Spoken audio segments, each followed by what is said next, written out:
Hey everyone, so we got Josh today. He's going to be teaching us a little bit about rental arbitrage, and he's actually working on a deal right now, so it's a real special treat. This is a great way to get in if you have low capital but really want to get into the Airbnb business. So Josh, can you go ahead and tell me a little bit about yourself first of all? My name is Joshua. I'm 28 years old. I currently have one listing. At the moment, I am working on my second deal. Right now is up and coming. I'm right now currently looking for designs and furniture just to get that listing up and running in 2 weeks. Nice, man. Dude, so can you tell us a little bit about yourself though? I know you're doing these cool deals, but what about you? What about Josh? He's amazing. I am happily married with my wife. She's my business partner doing this. What I do is I'm also a property manager for a transit company here in the state that I live in. And so I'm just doing Airbnb on the side. But for me, just me personally, I'm all well, normal dude, you know, just here, enjoying life, having fun. Dude, you look so freaking young. How old are you? I'm 28. Oh my gosh, he is a young man. So this just shows everyone, dude, you can be 28, basically still be extremely young and get into these really cool deals. And arbitrage is going to be a really good way for you to get started. So, all right, with that said, Josh, thanks for telling me a little bit about yourself. Can we first go ahead and just hop into your first deal and just tell us a little bit about it? Like, where is it? What is it? How much are you making a little bit later on? Our first listing is here in Richmond, Virginia. It's a rental arbitrage deal that I did with a private landlord. He was moving out of state for another job opportunity, and we came across his listing on Zillow, which is where I find most of my deals. I called him up, gave him the pitch. It did take quite a long time to acquire my first listing. Bunch of cold calling. I'm not really a person to cold call since it was my first time. I get very nervous and I just start. My words don't come out complete sometimes. You know, you seem really confident though. I'm surprised you say that because you made the second deal happen really fast too. Yes, started last year actually after finding a good mentor. It's okay if I say Rob. I went through his course and honestly, it was life-changing because every book that I read said in order for you to scale, find a mentor, learn from him or her, and just take what you learn and just put it out there. And that's what I did.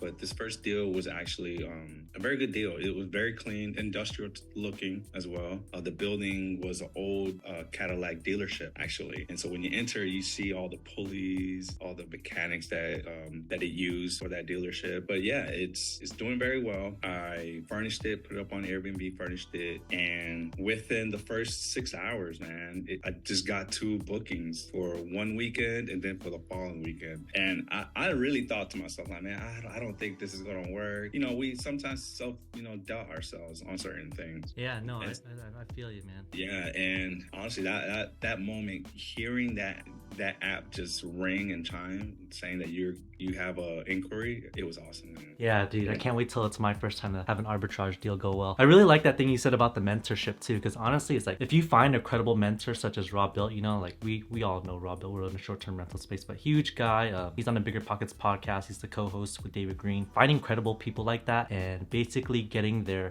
plan and their vision and just having their thoughts will remove so many barriers, mainly because a lot of times when you're first starting off, you really don't know like what you're doing is correct or not. And by basically following this plan, you can kind of follow their path and buffer. And if you start to run into those issues, they can kind of, or if you start to feel confused, you can kind of go back to the forums or basically give them a quick message text like, hey, you know, you made this really clear plan, but I just don't understand it. Can you kind of veer me in the right direction so I can keep on continuing? Basically, as a result, you can just keep on taking action without second guessing yourself so much. So with that said, you kind of told me about the property. So why did you pick the area? Was it because of the location? Was it because of the numbers? Why this area?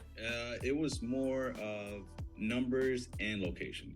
The location where it's at, it's right in the middle, this area where it's just a bunch of breweries, sidewalk cafes, and it has more of like hippie tourism vibe around there. And also the numbers.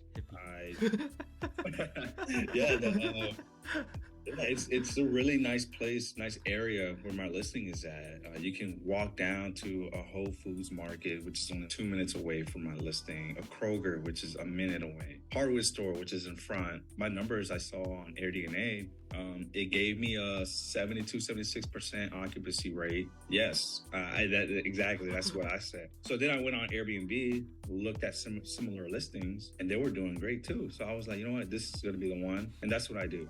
I compare listings from Airbnb, and then I look back at my numbers on AirDNA, and I just put 2 and 2 together. I'm like, yep, this is the one that's going to be the perfect listing on this area. So the numbers looked really good. And then was it this specific building building, or was, I know like the area is gonna kind of put a really nice buffer, like even if it wasn't like a great place, like the house was like pretty much a 2-bedroom 1-bath. I'm pretty sure the area itself, just because it sounds so popular with all the breweries that you're telling me about and like the Whole Foods, that itself is already a main attraction. But is there something special about that specific house? Would there something that you look at a certain property to say yes or no to it? Yes, the listing itself gave me that industrial vibe. It had like exposed hanging duct ceiling, you know, hanging from the ceiling. It had a modern gaslit fireplace as well, stainless steel appliances, because it's sometimes rare to find buildings that have modern appliances these days. Buildings, Yeah. but that listing, it just gave me that industrial modern feel for it. Was it pretty much like turnkey too, or did you have to like do any renovations too? Or The only thing I had to do on renovation was just paint it, because the owner that was living there before, he just had the usual basic yellow tint paint, and we asked for his permission, like, hey, you know, can we paint this white with your permission? He was like, yeah, go ahead. And to me, if you have like white walls and just start hanging decor, everything just starts to pop out. did you do most of the work yourself with you and your wife by any chance? Yes. We just painted the bathrooms, which were a little bit smaller because it has high ceilings, like 15-foot high ceilings. And so we just painted the bedroom and the bedroom and the bathroom. And so I hired somebody, I contracted somebody to just paint the rest of the apartment. Okay. How long did it take you to like turn it over, like to get it actually like to the point where you can put furniture and stuff in? I'd say about a week, you know, just yes, 'cause what we did. Yes, You're amazing, dude. Yeah, I was ready to go. I was excited. It was my first one. I was excited. But what we did before we even started furnishing the place, we did a deep clean, which is very essential, very very important to do before anything. You got to deep clean, make sure you have your budget on what you're going to furnish. If you aim for a 2-week turnover, but the furniture doesn't come in within the 3rd week, make sure you know you have like a backup plan. That makes sense, yeah, because if you don't have the reserves, you know, you run out of money. You have an incomplete project, you're not making money off of that. Yes.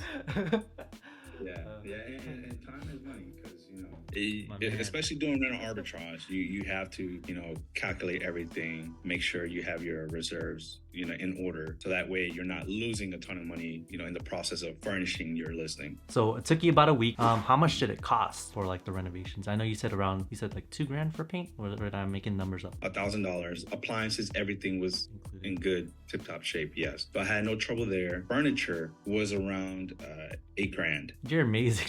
This is like unreal, like hearing your numbers actually, because I spent like $20,000 plus on each one. So really? Yeah, so I don't know, $8,000. How big is the place, if you don't mind me asking? 600 square foot. Okay, yeah, okay. So my places are around like 1,500 square feet, so it's a little bit bigger. And it costs you all in all then $9,000 to set up. What's the mortgage, the pity, basically? What are like the principal, interest, tax, and insurance? Well, since I'm just doing rental arbitrage, I'm not the sole owner of the listing. I pay monthly, which is $1,300 a month.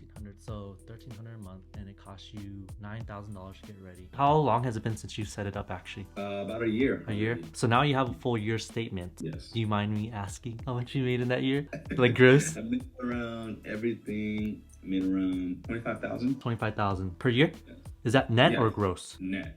25,000 net? Oh my gosh. So if you guys didn't just do that quick number, if you don't understand what just happened, he made $25,000 net. He's put $9,000 into this project basically. He's already gotten his money out. So this is now technically an infinite return.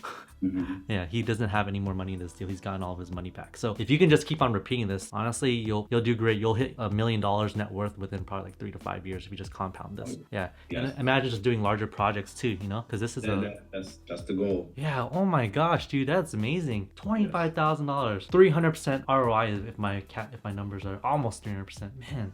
Yeah, you know what my favorite part about this is too, is like, you know, like a lot of the issues that, because you're so focused in on just the rental arbitrage aspect. Me, I feel like I get diluted sometimes when I'm doing 2 different things. So if I'm thinking about acquiring the property and like all those expenses and stuff, I'm not really focusing on the actual numbers section of like the short-term rental position. So there's 2 different businesses, you know, one is actually acquiring real estate and one is actually running the rental business. Because I'm doing both of them, I feel a little bit diluted. If you can just focus on one of these, oh my gosh, the cash flow on the rental side of this arbitrage deal deal is absolutely insane. And honestly, everyone should be doing this if they're low on capital or if they're just starting off. The real estate business, like getting that stuff is more of like the passive income side where, you know, you plant trees, you buy houses, and over time you get that 3% return. But this is a real like pumping business. You can really scale this up, man. Is there a certain point where you think you're gonna hold off on buying more arbitrage deals and maybe buy like a real estate, like an investment on your own, or are you gonna keep on just like maybe pumping to like 100 arbitrage deals first? Actually, my third listing, I am planning on buying my actual first property.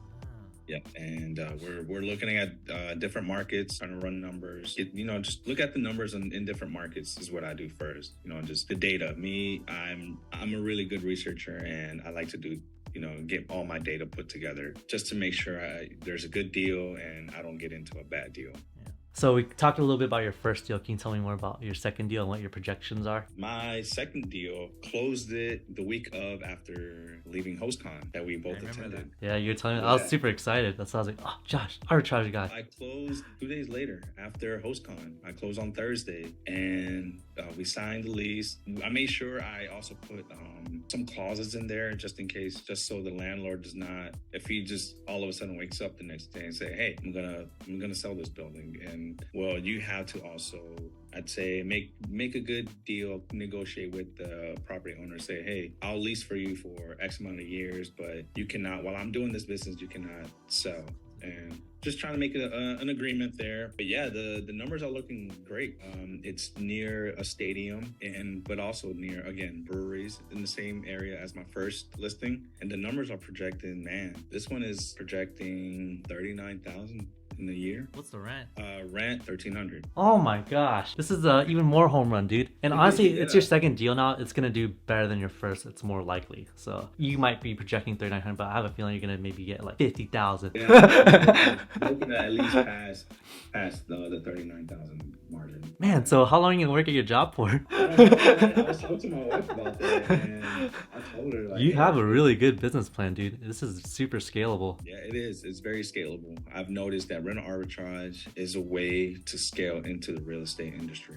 Yeah. So I don't understand like when people say like Airbnb bust and stuff, like dude, things are still really good if you're doing it right, like you, man. So, yeah, I've noticed that people are still booking. People are still trying to travel more, I can't wait to see your portfolio next year. I think it's gonna be huge. Same here. I'm trying to be up there with everybody. Yeah, because you just think about it. I mean, you're pulling in 25 grand and then it costs you 9 grand to set one up. With that money you just made from last year, you can technically set up 2 more. Now you're adding another one, which is basically gonna speed that up. You can technically buy 4 more this year if you really want to, Yes. Yeah, so you have a lot of really cool options. This is gonna be a really beautiful portfolio. Oh yeah. I intend to keep growing my portfolio. Can you actually run through the process with me of actually like finding a listing that has a potential to be an arbitrage deal? Like how would you, like say I come to you, hey Josh, I really want to get into arbitrage. What's the first thing I do? Make sure you have your capital. Make sure you have at least, I'd say, a good $10,000 saved up.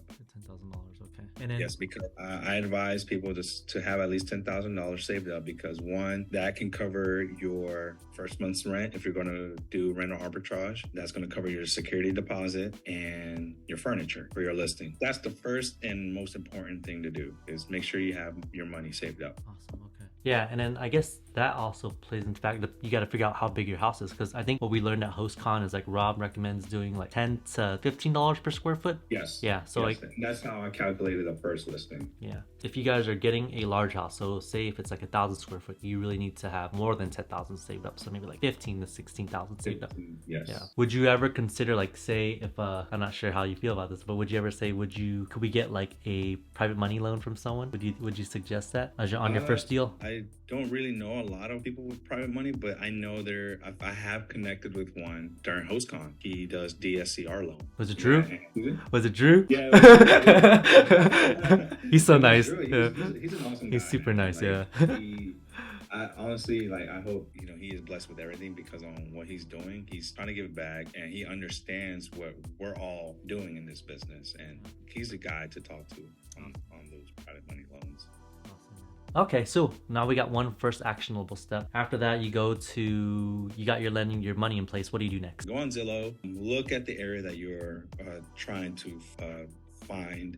I'd say like city downtown areas, good downtown areas. Be familiar with that city. Start in your own background first. If you want to do rental arbitrage and get the feel of becoming an Airbnb host, I say start in your backyard. That way you have access to go to the listing just in case something goes wrong. But yeah, Zillow is a great platform that I always use to look up deals. Apartments.com as well is what I look into. But now I'm also looking into another platform. It's called Fetch It. I use Fetch It. I love it.